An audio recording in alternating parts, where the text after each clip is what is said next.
Hey guys, welcome back to the channel. It's Trey, and let's talk about Tom Taylor putting his foot in his mouth about bisexual Jon Kent, fake Superman. So, if any of you guys know, DC Pride happened, and of course, they had to push and promote Jon Kent being bisexual. You know, I still don't understand how somebody can accept y'all aging up a child and then trying to put him in a same-sex relationship. Is just by far the most silliest thing ever. It was even crazier just to age him up in general, and then for him to be with Saturn Girl. But then y'all said, you know, let's one up everyone and do him with a boy. Like it wasn't acceptable. It wasn't acceptable beforehand, and it's not acceptable now. Honestly, I'm just gonna be honest. Him being aged up, dating anyone is weird because he still has the mind of a 10-year-old boy. You know, yeah, he's 17, but he ain't grew up. He don't know anything. He wasn't raised by his parents, you know? So it's just the most weirdest thing ever to age him up and then put him in a same-sex relationship and then try to be like, oh, it's for LGBT stuff. In real life, would you age up a damn child and put them in a relationship with anyone? No, you wouldn't. So what the hell? You know what I'm saying? Like, it's so weird, and it comes off as some grooming shit. It was weird when Brian Michael Bendis did it. It's weird with Tom Taylor. It's just even more weirder now than it ever is, because it just felt like that came out left field when, you know, clearly the boy was into girls. Now all of a sudden, oh, well, he's bisexual, so no, he's not. He's really not. I'm just gonna be honest with you. No, because it feels fake. It feels phony. It doesn't feel real. I didn't feel a real connection. But anyway, Tom Taylor decided to sit down and talk about, you know, the stupid Superboy nonsense. So basically he said empathetic young bi guy is far more heroic than somebody punching a supervillain in the face. I'm sorry, Tom Taylor, you was in the wrong business and you need to get the hell up out of DC. I'm just gonna be honest with you. Comments like that, get the fuck up out of DC. Go write you some romantic novel bullshit, but not this. You're supposed to be writing Superman, not Bitch Boy, featuring pink-haired weirdo. You know what I'm saying? Like, what the hell are you talking about? You know, it's so ignorant. It's so dumb. Like, he can be a pacifist if he want to, but he's not a hero then. If he doesn't want to, if all he wants to do is talk to people instead of fighting, then I'm sorry, what superhero book are you writing then? Because that's what y'all been doing lately. Y'all been having them sitting and talking about feelings instead of punching and fighting people. They're superheroes, for God's sakes. That's what we do. That's what we read them for. If I wanted to read a slice of life empathetic bullshit, there's plenty of mangas for that. But comic books is literally action orientated. You know, you give me something, but not this, not a Superman book. And don't sit up there and try to pretend like, oh, Superman books. No, because I know there's going to be somebody that's going to say, Superman books always been like that. No, they haven't. They've been wacky, sure. They've had stories, sure. But they always had action. Hello, Superman first appeared in Action Comics. I'm sorry. Did you not forget what the hell Action Comics is? Action Comics. Did you hear that? Action. Hell, if that's the case, I mean, matter of fact, if you really wanted to do something like that, then you should have went the route of Gohan. But you didn't. But you know, a lot of y'all probably don't even know about Dragon Ball Z anyway. So let me break it down to you. Goku has a son that's a half Saiyan, half human hybrid called Gohan. You know, Goku is a Saiyan from another planet. His planet was blown up. He was sent to Earth to conquer it, but a knock on the head reprogrammed him into the lovable oof that we know him as. He had a son with Chi-Chi, who was a human from Earth. They have a son who has the potential to be more powerful than his own father. But the boy started off as a crybaby and a very pacifist. He didn't like to fight. He didn't like to hurt anything. But when the time came, he would fight. You know? And even though he always wanted to talk people down or whatever, when time to fight came, he fought. And remember, we're talking about a 4-year-old little boy fighting, you know, monsters and demons and all that bullshit. Because, you know, you got to. You know? Even though he preferred to solve things without fighting, he still had to fight when it mattered. And if you want to do something like that, sure, go for it. But you have to have the actual drive, and you have to actually tell a good story from it. You don't have the talent for it, Tom Taylor, because we've read it. And it, you know, you literally built Son of Kal-El just for you to be like, oh, Jon Kent is bisexual, because there's nothing really going on in the damn story. Sure, they're going against Lexington, but if you really think about it, Jon Kent is literally a side story in his own book. It's only interesting when other characters appear, you know? And then even when you're reading the book again, it's still focusing more on whatever issues Jay Nakamura got against Lexington. Like, it makes no damn logical sense. And then he says, so basically, he's basically saying that Jon Kent merely existing as a young bi guy with the purchase of pacifism is far more heroic deed than somebody's punching a superhero in the face, supervillain in the face. Well, then again, so then what's the point of this damn book then? If that's the case, you shouldn't even have called it Superman, because that's not what people want when they read a Superman book. Hell, y'all been trying all over and it doesn't work. It does not work. People hate this shit. A lot of people do. There are going to be some people online that's going to say, oh, I love it, blah, blah, blah, blah.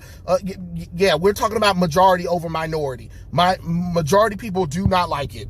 And that's why majority people are not reading comic books anymore.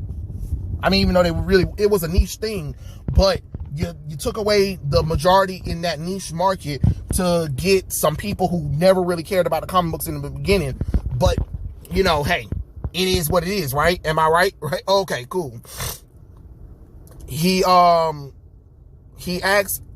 asked in hindsight, is there anything you might have changed or done differently during the run of the series, right? So he basically said, Taylor pointed to his apparent rush display of Jon and his boyfriend Jay Nakamura first kiss. I'm a writer, you know, there were things where like, okay, this has to happen by coming out day, and I would have loved a little bit longer and stuff like that. So basically, just like Young River was saying, and like other people saying, you purposely did this shit for coming out day. So, like, you didn't do this because you were trying to tell a story. You literally wrote this. You literally had this story out here because you were trying to write for National Coming Out Day. So it's not even what's the damn word I'm looking for? God damn it, I can't think of the goddamn word for it. But it's not even personal. It's not even actually meaningful. You wrote it to virtue signal for Coming Out Day. Oh, I wish we could have did it. I wish we could have wrote it. I wish we could have took it a little bit more slower. So when National Coming Out Day happened, you know what I'm saying? Like, what? So basically, all you're admitting to most people is that you wrote this story because you wanted to have it for National Coming Out Day. That's exactly what it was for. That's why you wrote this. You didn't write this because you really wanted to tell a story about a young bi boy. Hell, I don't even think y'all ass even know anything about bisexual folks. Like, my God, what the hell? But having said that, importance of the moment far outweighs the slight pacing, you know? No, it doesn't. No, it doesn't. It makes it a fucking joke. It makes it where you only did this for some points. You didn't do it because it was really important for the character. You only did it just a virtue signal. That's all it was. It was a big ass virtue signal. So that means all of this stuff is really fake. But hell, half of DC and Marvel comic books been written by fake fans anyway. So what I'm gonna say is we're in the era of fake fanfic. Not even good fanfic, fake fanfic, sexual, fake, nasty ass fanfic. That's what the fuck this shit is. And he said, yes, maybe we could have done maybe 10 more pages, but as far as global, your writer cap on that on the one side, And he said we somehow managed to keep people engaged without actually having Jon punch anyone for a 6th issue. And I think that's very important. You didn't keep people interested. All you did was create controversy between it. It wasn't selling like that. And then once the kiss happened, it dropped off. The annual dropped off. The regular run dropped off. I haven't seen it in the top 50s since. So what are you talking about? What did we do? What you kept people interested in? What? All people wanted to do was just see that stupid kiss, so a lot of people can talk about it and be like, "Oh my God, we got another one, y'all!" Because a lot of people love to say that we got another one on our side this time, everyone. Yeah, because that makes logical sense. That's what people want to hear. And then he said, so we have a, oh, Lord have mercy. And then, of course, he says, tying Jon Pacifist to Dreamer's upcoming appearance, Taylor noted to the co-writer in the issue, the original Dreamer actress, a trans woman named Nicole Maurice. I have to tell you, in this issue 14, there's a moment I haven't told you yet where Dreamer is using things and she literally blasting people, and Jon's just blowing them away, and they're side by side anyway. I'll tell you about it later. Like, what the fuck? And what's so funny is Dreamer's DC comic book appearance was supposed to be in issue 14 of Son of Kal-El, but yet they released the DC Pride book early, so Dreamer's real canonical appearance will be in DC in DC Pride this 2020, because the last DC Pride book, Dreamer wasn't actually part of it. It was a Supergirl story written in the Arrowverse, but her comic book appearance didn't happen until this upcoming DC Pride. So it's kind of funny, like they were planning on trying to make a big introduction for her for Pride Month, and it's just like, oh, okay, cool, but yet issue 14 didn't come out like first. Pride did come out first, so it kind of messes up that whole little thing. But it is what it is on that one.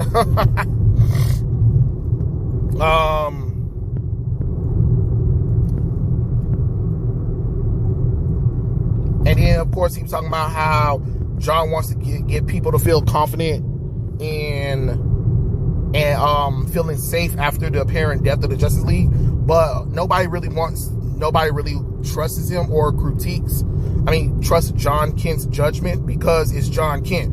Like, the boy doesn't know anything, and that's one of the things that needs to be kind of known. Like, why would you have him lead anything? He doesn't have the experience like the other heroes, regardless. And I know some of them try to make it be like, well, they didn't want to do it, and it's just like, yeah, because you had to forcefully fake that in order to make it work, and it just doesn't work. It doesn't line up with who half of these heroes are. And even when Black Adam calls you out on it, it's kind of dumb. So you have a pacifist superhero who wants to do things without, fighting people, without punching them, but to, maybe talk them down and all that nonsense. And I'm just like, for God's sakes, can we not do this right now? This isn't the time nor the place for that kind of stuff, especially in a Superman comic book. Like, you can do that for maybe like one issue where, it could be like an annual thing where it's like the first time, Jon took on a villain or something like that, then sure. But, we're talking about a long running comic book run that, of course they're going to refuse to cancel it, because, it's a Superman book. They got to make it work. They got to make it work no matter how much people don't really like it. I mean, it's basically on the set. It's on the same way of like Kamala Khan, Miss Marvel, where a character is bad, but you keep putting money into it because you have to, because you don't want it to go against the narrative. Because this is their only LGBT long-running book right now, is Superman, Son of Kal-El. And you see that use the Superman logo in order for it to work. Because I bet you if the book wasn't called Superman, I bet you this damn book would have been canceled a long time ago. But the book would have been canceled right after issue number 8. Because ain't nobody buying it. We saw how quick they canceled Aquaman, and Aquaman is is more of a long running standard than Jon Kent. But because they put Superman on it, of course it's going to stay a little bit longer. But it's all horrible. It's all horse shit. You have a pacifist superhero in a world of action and don't want to damn fight nobody, but want to just be a pacifist about shit. I mean, that's fine for another hero, but when you're putting in Superman and, supposed to be one of your headlining titles in DC comic books, part of a line called Action Comics, it feels like a slap in the face to me, to be honest, and it just feels lazy. It feels lazy as hell, and I really wish they really didn't try to double down on this and just actually let it go and just cancel Jon Kent, because we deserve better than this. I deserve better than this. People just are tired of this nonsense. David Zaslav, it's time for everybody to go. It's time for them to go. It really is. It's time for you to let go everybody. The writers, the artists at this point, and not the artists, the writers, the management, everyone needs to go at this point, because this shit getting kind of old and tiring at this point. A pacifist Superman, because he's young and bisexual, and you keep seeing that's all that you want to talk about is, oh look, he's young, he's bi, and he's a pacifist. Okay, and what that got to do with anything? God damn it. It's like they don't learn for shit. Like, this book just needs to go. It really does need to go. And I'm tired of them doing nonsense like this to these characters and expecting the fans to be like, ooh, this is amazing. No, listen to people for real. Listen to people for real about not wanting this stuff. You guys always claim that you want to try to do something for the fans, but it's like, who fans are you? Who are you doing this for? Because you can't be doing it for comic book fans, because a lot of comic book fans tell you a lot of times that they don't like this stuff, and y'all still double down on the shit that they don't like. I mean, I ain't never seen nothing like that before in my life. I tell you I don't like it. You say, you know what? We're going to double down on it anyway. Like, it don't make the sense God gave. It really doesn't. Not to me, it don't. Honestly, if you ask me, I think it's dumb. I think it's pointless, to be honest. But it is what it is. Tell me what you guys think in the comments below, and I'll catch you guys later. Peace out.